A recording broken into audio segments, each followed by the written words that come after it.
Hi guys, welcome back to an episode of DB Cars itself. And today's episode, this will be a very short video because the car in question that I'm going to show you guys is a relatively similar car to which I've already reviewed. So let's dive straight to this video right now. Alright then, so here it is guys, the GetGo Hyundai Kona EV.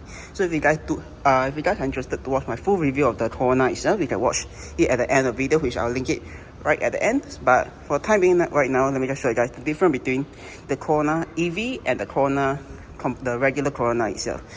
So basically, one thing straight off the bat you do notice is the front of the car is definitely different from the regular Konas. But which usually the regular one, if you guys saw my review, there will usually be all the mesh intake, all the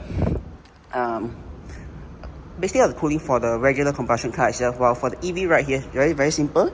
It's just this plain rear bumper, just with the exception of the charging port right here. So later on I'll show you guys how to open up the charging port and also to charge the car itself. But moving on to other features of the car that is different from the regular Kona, the non-EV version is the rims you guys. So in this case, this is the, I would say it's like the more fuel efficient rims, which is like quite similar to the Ioniq which I drive, which is more smooth and more aerodynamic, you can call it. But yeah, usually, if I'm not wrong, usually this will be where the petrol tank is, but it's not because it's an EV, so it will be at the front. So yeah, at the back there's really nothing else to show you guys other than the back of the car itself. Same goes for this side as well.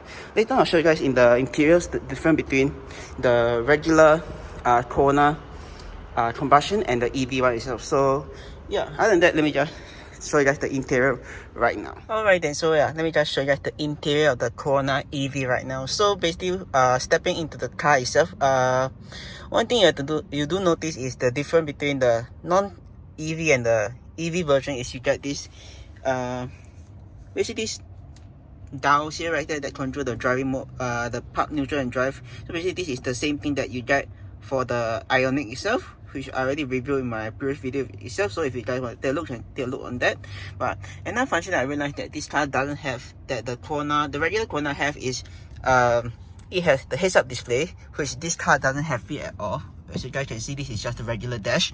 And usually, if let's say if there was a heads-up display, they would normally display it right here, but in this case it doesn't have it at all. So yeah, that's one downside to this car itself. I'm not too sure whether it is the same for the other Kona EV itself, but for this car right here, it doesn't have the heads-up display. And nothing it doesn't have is the electronic seats right here, which you could adjust automatically. But in this case, this car has the manual seat, so basically you just need to adjust it manually with this lever right here, or this lever right here. And I think I also realized it doesn't have, the third thing which it doesn't have is ventilated seat. For the regular Kona that I tested, it has the ventilated seat itself. So for this car wise, I'm not too sure why it doesn't have it, because it's a bit weird. I was hoping maybe it could be even throughout the whole lineup, where all the Konas, the non-EV and the EV version, it has the ventilated seat, the heads-up display, the electronic adjusted seat. But seems like it doesn't have it all. But I would prefer it has it. The only function that I wish it has for all the Konas is ventilated seat, because usually on hot days when the seats are hot, you need ventilated seat to cool down the seats itself. If not, it'll be very hot. Same goes to the wheel itself, which will be very hot if you live under the sun itself. But other than that, so far the drive is very smooth and very I really like the drive overall so far. Interior wise, really nothing much to show you guys other than this center console that's different from the regular Kona and the Kona EV itself. But for this Kona, I'm not too sure. For this car wise, I'm not too sure why I'm able to connect to Apple CarPlay. Maybe because it's a brand new car. Because at the moment this car only has 600. By the time I think when you're using this car, it should have around maybe close to 1,000 already. So yeah, and for the EV itself, I think for Hyundai wise is you got these pedal shifters right behind here. So basically the pedal shifter right behind here is just to adjust the regen function itself. To see the how strong the regen is basically right here itself.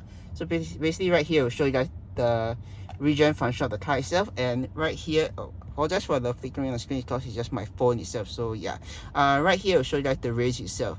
Other than that, that's all for the interior wise. I think interior wise, nothing much I can spot that's different from all the other, from the regular Kona that I reviewed so far. But overall, it's quite a decent drive, and yeah, I really like it a lot. yeah, basically I don't really have much to say already. So yeah, that's all I'd say for this video itself. Let me just share you guys my overall thought and summary. Oh yeah, before I share you guys my thought and summary for this car, if you're wondering how to remove the charging cable or remove the car from the charging port itself, basically there's this button right here which you could turn on, and it will automatically unplug the car from the charging port, the front of the car right itself, which I'll show you guys later on. So yeah, other than that, that's all I say for this video itself. Let me just show you guys my overall thoughts for this car right now. Alright, then now let me just show you guys how to charge the car itself. To charge the car itself is very simple. Just need to press on this port right here and open up. And to plug the car in, just need to remove the rubber thingy right there which you're seeing. And depending on whether you are doing fast charge or slow charge, you can just remove it based accordingly itself. And to know that whether is it charging or not, you'll see a green light pulsing or red light that will pulsing. Either way, it will show you guys a red or green light, tell you guys whether it's charging or not charging itself. To close it is just quite simple, just close it the other way and voila. And now way to double confirm whether it is charging, you guys can actually check the dash on the car itself to tell. It will show you guys whether the car is charging or not. If not, you will need to maybe check through the charging app of your respective EV chargers itself.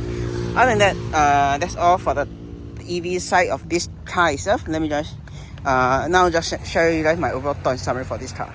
Alright then, yeah, I forgot to film the summary video yesterday, but okay, basically let me just tell you guys my summary for the Kona EV right now. One thing I have to say for the Kona EV was, even though I feel the overall drive was very pleasant, and there isn't really anything I can complain about other than maybe the spec of the car the spec of the car itself, that how GetGo I think take the option that is available for the car itself, and also yeah, I think basically that, and also I think the drive mode that are available for the Kona EV itself. So basically for the Kona EV itself, you get 3 different driving modes, which is Eco, Normal and Sports. I tried out all the 3 modes itself, and to be honest, I don't really feel a difference in the acceleration itself. The acceleration is quite strong, but it's not that strong compared to the Ioniq 5, which I tested a couple of months back. It's not that strong, but it is somewhere close to it, but not that similar. So yeah, that's one that's my overall thoughts for the acceleration part of the Kona EV itself. Another thing is I think you guys heard about the spec that I mentioned in my couple of clicks back, where I talked about there wasn't the ventilator seat, no heads-up display, the seats are not electronic operated, they're manually adjusted, and I think there's one more, I can't remember what is it, but to be honest, that really doesn't really bother me much. But I think main thing is the driving experience. Even though it's really an EV, I would kind of expect a bit more from sports mode, because technically sports mode somewhat, when you talk about sports mode in a car itself, you expect the car to be more sportier and make car more faster. But in the Kona EV itself, I don't really think so though. So yeah, maybe that's one downside of the car itself. Another thing is another tip that I have for you guys is when you guys want to charge the car itself, one way you can identify the battery level for the car itself is, if you guys do rewatch the clip of where I show you guys the charging point itself, right beside there should be 3 bars right there. So basically those 3 bars are indicating your power level of the car itself. So basically if it's 50% less than, sorry, I think if it's less than 75%, it will show you guys 2 bar. Less than 50%, it will show you guys 1 bar. So when I return the car, when I ended my rental that time, it was showing me 2 bars. So the car at that point of time only has 52% battery life left after the whole trip after the whole rental experience itself. So yeah, another thing is if you guys didn't know, for GetGo users, you can actually charge for free at the CNG charging station or charging point that's located at multi-story car park. And I'm not too sure whether the ComfortDelGro charging station is available elsewhere, but I know it's located at the multi-story car park. So for that case, you just need to, before you even begin your charging, you need to enter the station code first. Then once you enter the station code, then you plug in the car. Then you plug in the charging cable into the port of the car itself. Because if you do it the other way around, you will get the error code saying it is unable to establish the connection between the charging point and the car itself. So yeah, then the surrounds of the charging port, it will at first it will illuminate green, thinking that telling you guys that maybe it's a successful charge connection, but at the end of it, it will just show a red, which is an error in the communication between the charging point and the car itself. So yeah, tip is to do the other way around first. So basically it's the charging point first, then the car, not the car first, then the charging point. So yeah, other than that, I think I don't have any. If you ask me, will I go back to that car? Will I go to that multi-story car park to rent the Kona EV itself?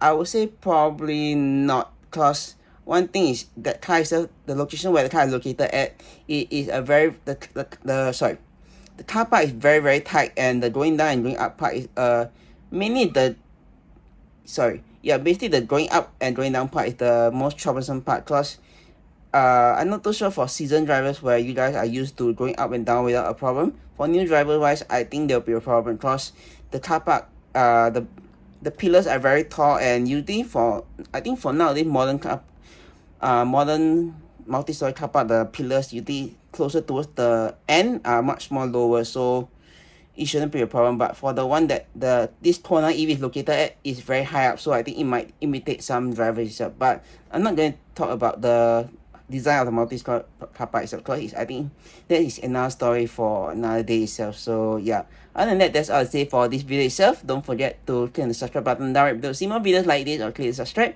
and please see my 2 other videos. And with that, I will see you guys in the next video.